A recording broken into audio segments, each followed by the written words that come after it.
going on, guys? Welcome back to the Rantin Review Pro Wrestling. We are doing our review of AEW Dynamite from this week from Rochester, New York, the home of the late, great John Huber, a.k.a. Brodie Lee, a.k.a. Luke Harper. We'll get to that in a little bit, but I do want to remind you guys, this being YouTube, it does help out the channel if you hit the like button, so I appreciate it if you take your little finger or your little mouse or whatever it is and go click that little thumb button down. And if you haven't subscribed to the channel yet, please subscribe to the channel. Now, I'm going to be honest with you guys, when this night started about 7:45, I looked at the clock and I'm just like, man, I'm kind of tired. It's been a long week. I really don't. Maybe I'll watch it tomorrow. It's AEW Dynamite, but I'm just really not feeling it tonight. And I don't really feel like watching wrestling right now. But I decided to watch it anyway. It's like, all right, I'll check out the first segment, right? By 8:20, and in the time when Adam Cole and Jungleboy had finished their match, my eyes were like this. I was all jazzed up and ready to go. That was a fantastic opening match, and that should tell you how good this show was. There's only been really, I would say, in the 2 years, because they're having their 2-year anniversary next week, by the way, of AEW Dynamite, which I was at the very first Dynamite down in Washington, D.C., so that's, it's kind of cool. I feel, that's the one thing about AEW, you do kind of feel, especially for those of us who've been following a lot of those guys from before AEW, we kind of feel like we're part of it in a little way, but not like certain other fan bases feel like, they're a part of a universe anyway. But, I'm just kind of happy that I've seen these guys go from where they were and come to where they are. But there's only been like a handful of Dynamites that I would say were bad. This was definitely not one of them, again, because it pulled me out of the dumb drums, the low drums, or whatever you call it, of just being kind of not feeling it tonight and being a little bit under the weather and a little bit tired. But man, I was jazzed up. Adam Cole and Jungle Boy, I had said it the other week on the podcast. I was like, this is going to be the match that can show us whether or not Jungle Boy can be a main event wrestler. And if anybody can bring it out of him, it's Adam Cole. And that is exactly what happened. I was highly impressed with Jungle Boy, Jack Perry, in this match. I was highly impressed with Adam Cole. He is becoming... Adam Cole is a ring general. He's been a ring general. You saw a lot of that NXT experience coming into this match, too. So a little benefit and a shout out to, all the work that Cole did, under the tutelage of Shawn Michaels and Triple H over in NXT.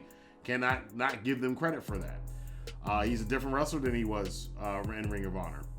But that was a cool match. Adam Cole got the victory. That led right into a promo from the Elite, which is probably one of the funniest promos I've seen in a while. So you got Arn Anderson on the microphone, and he's blowing everybody in the ring, and he's talking about how great everybody is, and then he goes, and Cutler and Naka, yeah, dude. And the crowd laughed. And then Brandon Cutler grabbed the microphone from Nick Jackson and tried to cut a promo, and they were telling him to shut up. Then they gave it to Naka. Now, Nakazawa's thing, that fell flat because, he wasn't aware of what was going on. He should have waited a little bit longer to deliver his line. His line got lost because the crowd started chanting CM Punk.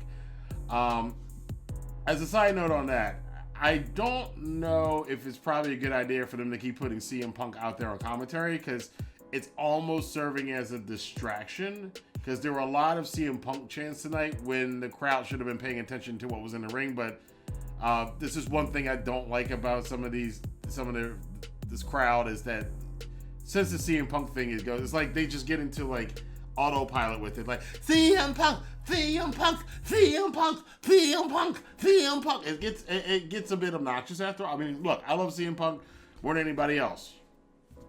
Scorpios unite, but when somebody's trying to do their promo and you're just I don't care, CM Punk. It's just like it gets a bit obnoxious. But Punk handled it well. He was laughing about it, and the Elite handled it well. Kenny was able to shut it down. But he did the thing that we expected him to do and say that there's not going to be a rematch, stealing a line from Apollo Creed from Rocky. Omega's a big fan of that movie. I'm starting to learn this over the years of watching him. But he says that there's not going to be any rematch for Bryan Danielson. Of course, this brings out Danielson, who then has one of the best impromptu lines, which is a real reason why I say that non-scripted promos are fantastic, because we got a gem in this one where Danielson was talking about how Omega didn't have any balls. So then the crowd started chanting, no balls, no balls, Kenny's got no balls, whatever. And you can see the light bulb go off in Danielson's head as soon as you can see him coming. He's like, "Oh, this is gonna be great," and he goes, "We're gonna have to call you, well, ladies and gentlemen, I present to you Kenny No Balls Omega," and immediately everybody just started chanting Kenny No Balls. Boy, if that is not a t-shirt on Pro Wrestling Tees by tomorrow, I will be shocked.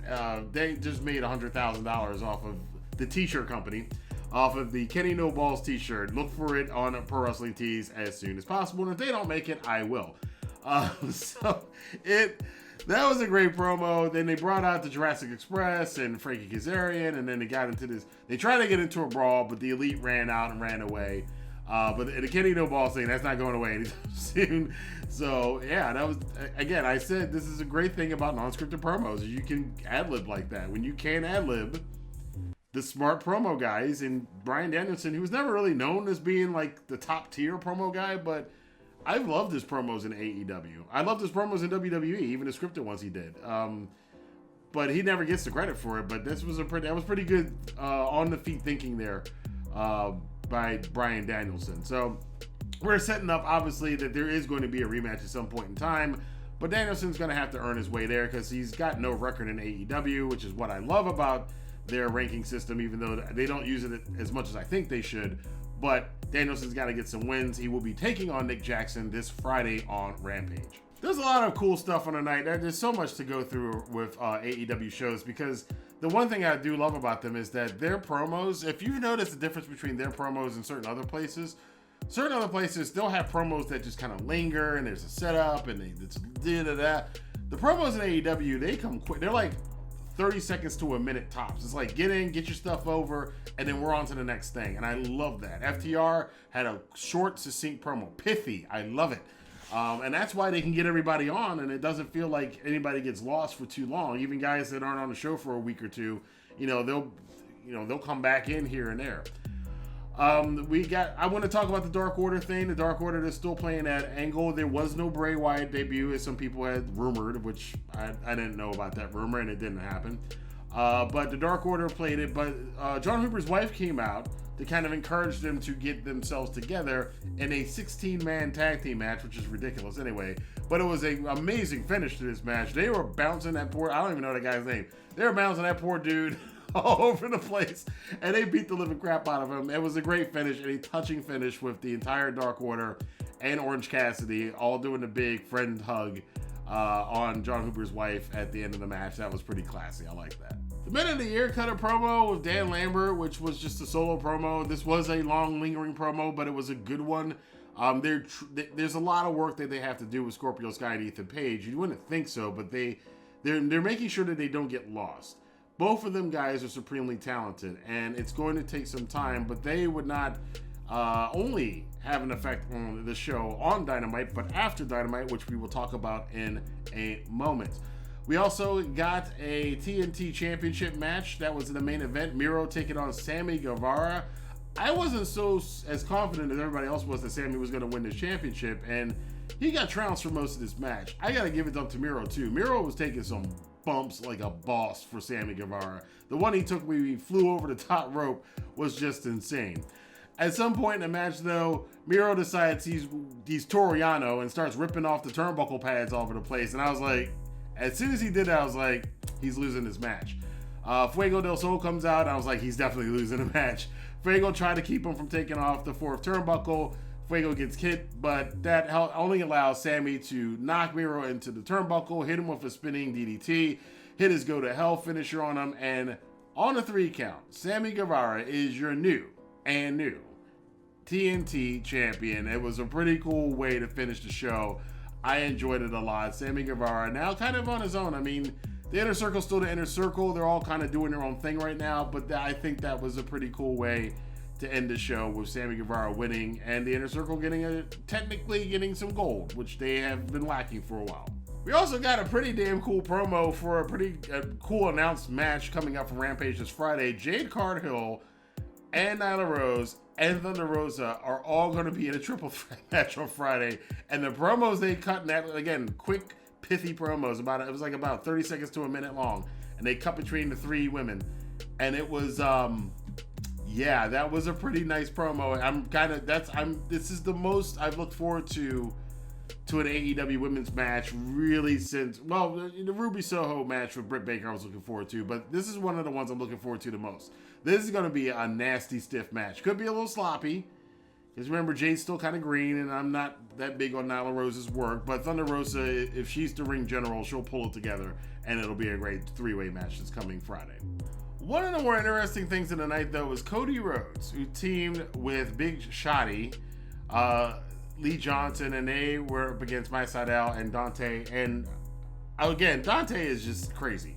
He is amazing in that ring, doing stuff that you never expected to see any living human being to actually do. And it was just insane to watch him work.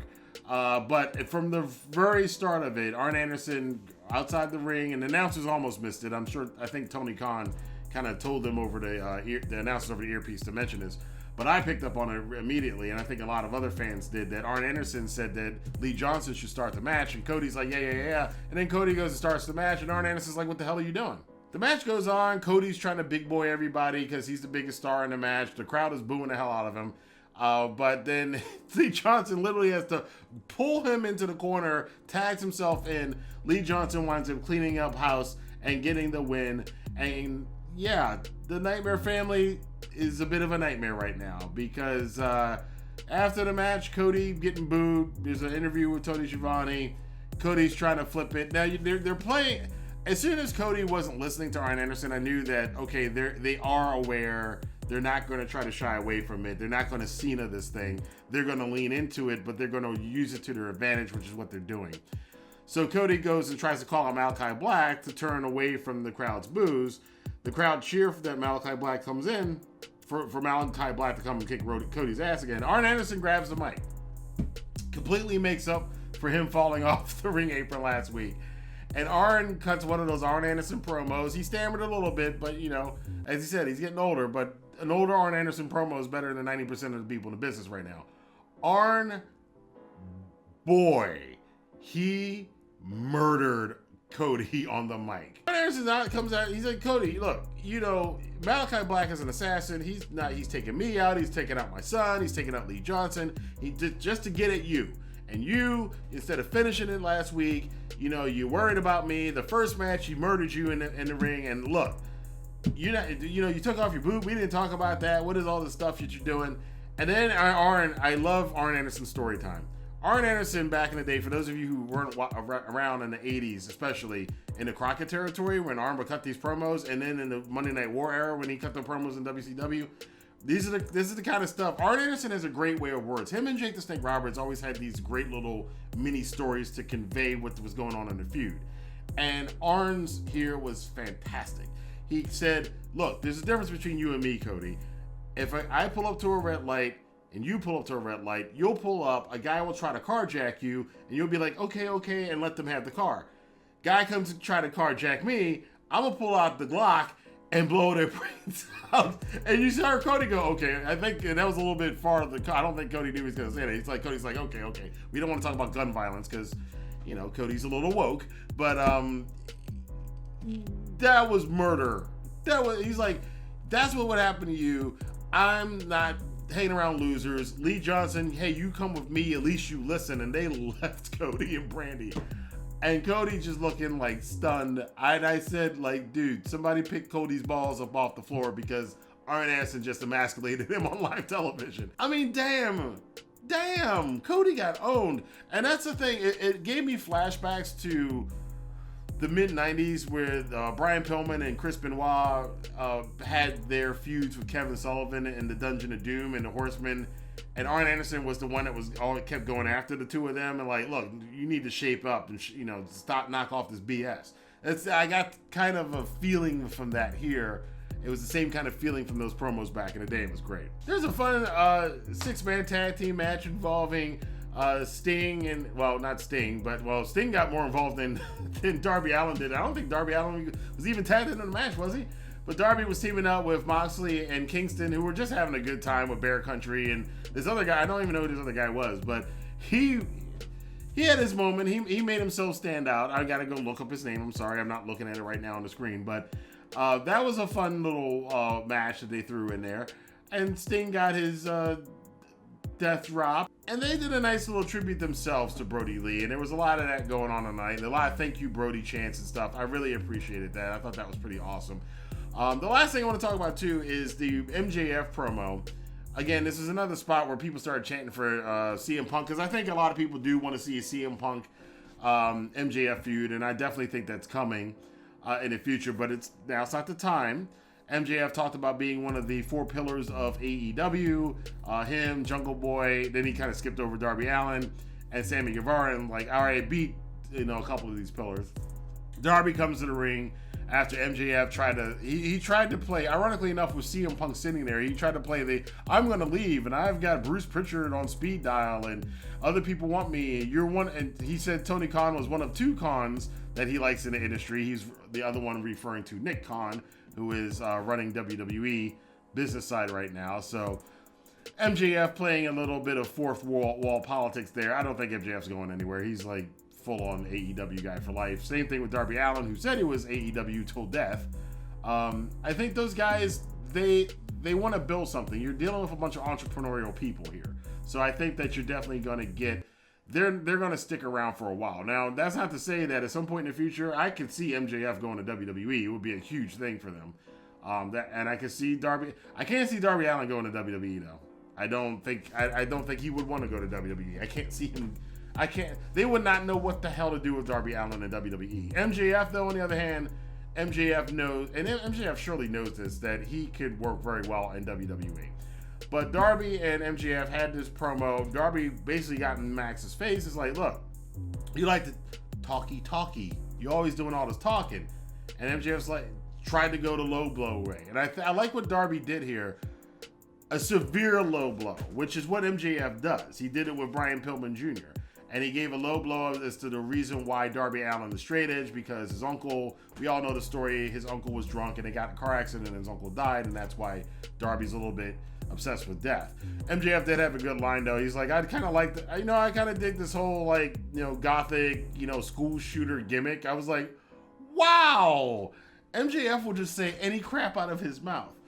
But all of that did not work with Darby Allin. Darby's like, you're not getting in my head, dude. Go ahead and keep talking. He didn't give MJF nowhere else to go. That was a clever thing about it. He'd already said the worst thing he possibly could have said to Darby Allin, and it didn't rattle him. And Darby said, you're not going to rattle me. So MJF's like, screw this, and he left. CM Punk had a great line on commentary. He's like, often when bullies are stood up to, they walk away. That's why he walked away, because MJF couldn't go any further. He didn't know what else to do, so he just gave up. And Darby wasn't going to fight him, so he wasn't going to fall for that trap. I was wondering where Sting was during this whole thing. Maybe Sting only gets paid for one on-screen appearance a night, but that would be interesting to see Darby Allin and MJF. One of the feuds that, from very early on when AEW started, that a lot of people wanted to see. And now with Wardlow outside for MJF and Sting outside for Darby Allin, if this is leading to a match in Full Gear, I'm all in, man. Definitely want to see that. There's a lot of stuff that happens on AEW Dynamite, but like I said, I was not really pumped to see this edition of AEW Dynamite this week. I wasn't even going to watch it this Wednesday. I was going to DVR it and watch it later on, but they got me back in this. It's a pretty damn good episode, so I definitely suggest you watching it, but I want to know what you guys think about this. What do you think about the Cody Rhodes situation and Arn Anderson handing him his balls on national television? What do you think about the match with MJF, or the promo of MJF and Darby Allin, the match with Jungleboy and Adam Cole Bay, and Sammy Guevara winning the TNT Championship, reading his text, and apparently Bobby Fish, recently released from WWE and NXT, is now coming into AEW and will be facing Sammy Guevara for the TNT Open Challenge next week on Dynamite, and the Men of the Year have also challenged Sammy Guevara. So Sammy is champion, his plate is full. I want to know what you guys think about all of that stuff. Let your voice be heard in the comment box below. I will see you guys next time for more news, rumors, and reviews here on the Rant and Review Pro Wrestling. Have a good day.